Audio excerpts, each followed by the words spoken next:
महाराष्ट्र विधानसभा निवडणुकीचा निकाल लागला आणि महाराष्ट्रामध्ये महायुतीला भरघोस असं यश मिळताना दिसतंय।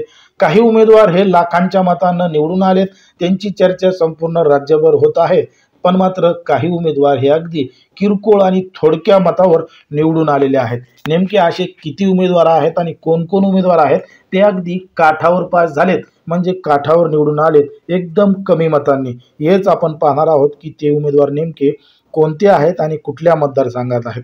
सगळ्यात कमी मताच्या फरकाने निवडून आलेले उमेदवार आहेत ते आहेत मालेगाव मध्य मतदारसंघामधून निवडून आलेले एमआयएमचे उमेदवार मुफ्ती मोहम्मद यांना केवळ 162 मतांची लीड मिळाली आहे आणि ते एवढ्या मताधिक्याने निवडून आलेत।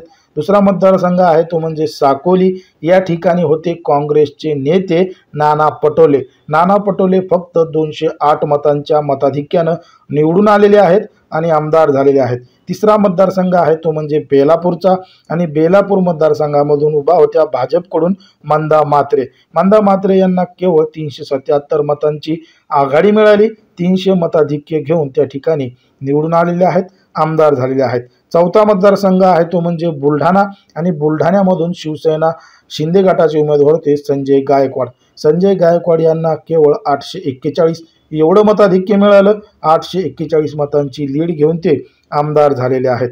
पाचवा मतदारसंघ आहे तो म्हणजे नवापूरचा आणि नवापूरमध्ये काँग्रेसचे उमेदवार होते शिरीष कुमार नाईक। शिरीष कुमार नाईक यांना 1121 एवढ्या मतांचं मताधिक्य मिळालं, लीड मिळाली आणि ते आमदार झाले, निवडून आले। अशा पद्धतीने एकीकडे सर्वात जास्त लीड घेऊन मताधिक्य घेऊन निवडून आलेल्या आमदारांची चर्चा आहे, तर दुसरीकडे सगळ्यात कमी मतांनी निवडून आलेल्या या उमेदवारांची सुद्धा सगळीकडे चर्चा आपल्याला पाहायला मिळते।